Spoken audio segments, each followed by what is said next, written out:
Bonjour chers camarades boursicotteurs, j'espère que vous allez bien. Du moins, j'espère que vous allez mieux que le système bancaire américain qui a quelques difficultés aujourd'hui. En fait, je vous parle aujourd'hui de SVB, Silicon Valley Bank, qui s'est complètement effondré. Alors, je vous explique qu'est-ce que SVB, je vous explique pourquoi la banque s'est effondrée et on va se questionner à savoir si cet effondrement risque de contaminer le reste du secteur bancaire, comme un peu ça s'est passé en 2008.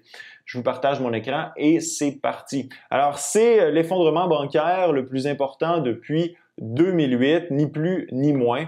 En fait, l'action de la banque a chuté de plus de 68% en pré-market aujourd'hui, alors qu'elle avait chuté de près de 50% la journée d'avant. D'ailleurs, vous pouvez voir ici ce qui s'est passé au courant des derniers jours. Présentement, l'action ne se transige plus sur les marchés boursiers. Mais c'est quand même une action d'entreprise qui était à 265 $ il n'y a pas moins de 2 jours. Qu'est-ce que SVB? Alors, c'est une banque qui concentre ses activités envers le secteur technologique, le secteur de la start-up américaine. Bon, SVB, bien sûr, de par son nom, est situé dans la Silicon Valley aux États-Unis, en Californie. Donc, c'est une banque qui aidait le financement des entreprises à lancer justement ces startups-là. Et plusieurs de ces entreprises technologiques avaient un compte à SVB, faisaient affaire avec SVB parce qu'elle était startup friendly. Bon, pour faire un petit récapitulatif de ce qui s'est passé au courant des dernières années, 2020-2021, vous avez cette espèce de boom sur les marchés boursiers. Donc, l'argent coule à flot, les startups entrent en bourse, des nouvelles startups sont fondées, n'importe quel modèle d'affaires est financé par les venture capitalistes. Alors, vous avez beaucoup de startups qui ouvrent un compte justement à SVB, déposent des fonds. Donc, la banque se retrouve avec un influx massif de liquidités, doit investir ces liquidités. Alors, simplement pour vous expliquer le bilan financier 101 d'une banque, d'un côté, vous avez les passifs, c'est-à-dire les dépôts que font les particuliers ou les entreprises, et de l'autre, vous avez les actifs, donc les prêts ou les investissements que fait la banque. Normalement, les actifs génèrent un rendement plus élevé que les passifs et c'est comme ça que la banque fait de l'argent. Alors, SVB prend les dépôts qu'elle reçoit pour les investir, investit, fait quelques prêts bien sûr, mais investit la plus importante part de ses dépôts dans les obligations gouvernementales et les mortgage-backed securities. Le hic, c'est que ces investissements ont lieu en 2020 et 2021 alors que les taux d'intérêt sont complètement au plancher. Et ce qui se passe, eh bien, c'est que la Réserve fédérale américaine commence son resserrement monétaire au courant de 2022. Tout le monde est au courant. Ce que ça fait, c'est que ça fait deux choses. D'une part, en resserrant les conditions monétaires, la plupart des entreprises qui font affaire avec SVB ont un mauvais quart d'heure. On l'a vu présentement, d'ailleurs, la plupart des entreprises qui ont annoncé des coupes d'emplois, ce sont des entreprises technologiques. Le financement devient plus difficile pour ces entreprises et ces entreprises se tournent vers leur compte bancaire pour pallier justement ce manque de liquidité. Alors, on retire des fonds. SVB, pour honorer ses retraits, doit vendre une partie de ses investissements.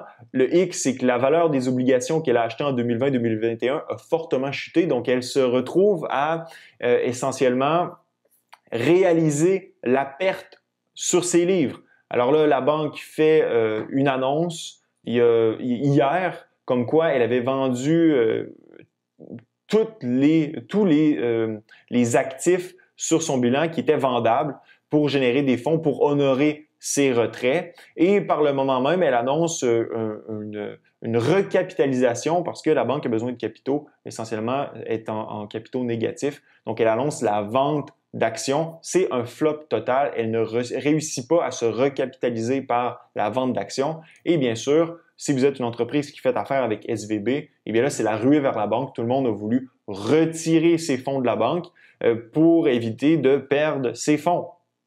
Et voilà, ce qui se passe, c'est que la banque se ramasse en banqueroute. La FDIC, donc la Federal Deposit Insurance Corporation, a repris le contrôle de la banque. Donc, la banque n'est pas en banqueroute officielle, mais c'est comme si. Et bon, la FDIC nous dit, ne vous inquiétez pas, ceux qui ont des comptes qui sont assurés par la FDIC, vos fonds sont protégés. Le hic, c'est que c'est essentiellement une banque commerciale et les entreprises ne sont pas couvertes par cette assurance. 93% des 161 milliards sous gestion de la banque, donc des dépôts sous gestion, ne sont pas assurés. Alors là, tout le monde se pose la question, mais ça veut dire que ces entreprises qui ont plus accès à leurs fonds vont avoir des difficultés, vont probablement faire faillite. Est-ce qu'il y a d'autres institutions financières qui sont entremêlées dans les affaires de SVB? Est-ce que finalement, ça va se contaminer à l'entièreté du système bancaire, système financier américain? Difficile à dire pour l'instant, mais en fait, c'est ça ici, le titre là, que vous voyez. Donc, Wall Street se demande, est-ce que c'est une crise bancaire? Mais on a certains signes que, bon, ça va pas super bien du côté du système bancaire. Regardez ici un fonds négocié en bourse qui reprend les actions de banques régionales aux États-Unis. Regardez ce qui s'est passé du côté du fonds. On est quand même en chute de 16% en 3-4 jours. Alors, il y a beaucoup d'inquiétudes du côté du secteur bancaire américain. C'est vrai pour les banques régionales, c'est vrai pour les banques plus importantes. Vous pouvez regarder par exemple l'action de Goldman Sachs qui est en chute importante. Par contre, certaines banques s'en tirent un peu mieux. JP Morgan, du fait de son statut, c'est quand même la banque la plus importante aux États-Unis et une des banques les plus importantes dans le monde. Donc, on la voit comme étant plus résiliente à ça. Bon, est-ce que ça va se propager ailleurs dans le système? Eh bien, en fait, si on regarde justement ici, un des éléments qui pourrait prévenir cette contamination, c'est le fait que c'est une banque qui est essentiellement commerciale. Alors, les particuliers qui font affaire avec d'autres banques régionales n'ont pas à nécessairement s'inquiéter de la résilience de leur banque, compte tenu que leurs fonds sont assurés. Le risque que la ruée vers les banques se contamine vers d'autres institutions financières, c'est assez faible. Maintenant, c'est beaucoup plus du côté de la façon dont les affaires de SVB sont entremêlées avec d'autres institutions financières.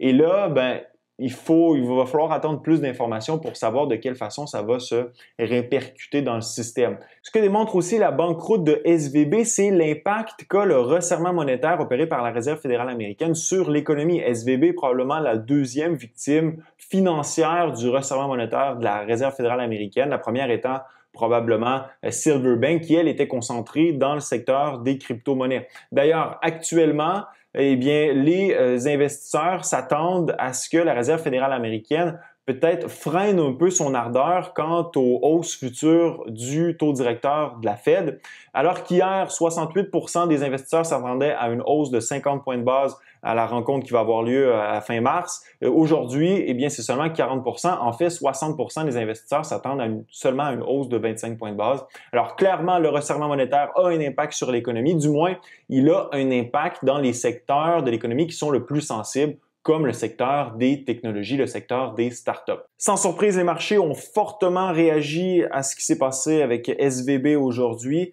Alors, le S&P 500 était en chute de 1,44%, mais le marché obligataire a aussi fortement réagi.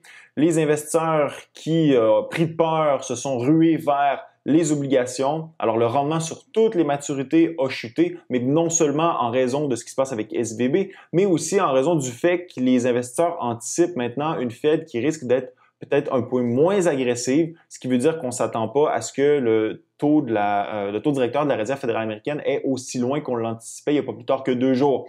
Alors, les rendements se sont mis à chuter de façon très importante. On le voit d'ailleurs ici. Maintenant, la poussière va retomber. Plus d'informations vont remonter à la surface, ce qui va nous permettre de vraiment comprendre toute l'ampleur des conséquences de la banqueroute de SVB. Mais ce que je veux savoir, c'est vous ce que vous en pensez. Pensez-vous que cet événement va contaminer le reste du système financier américain? Laissez-moi savoir dans la zone commentaire. Ce fut un plaisir d'être avec vous. À la prochaine.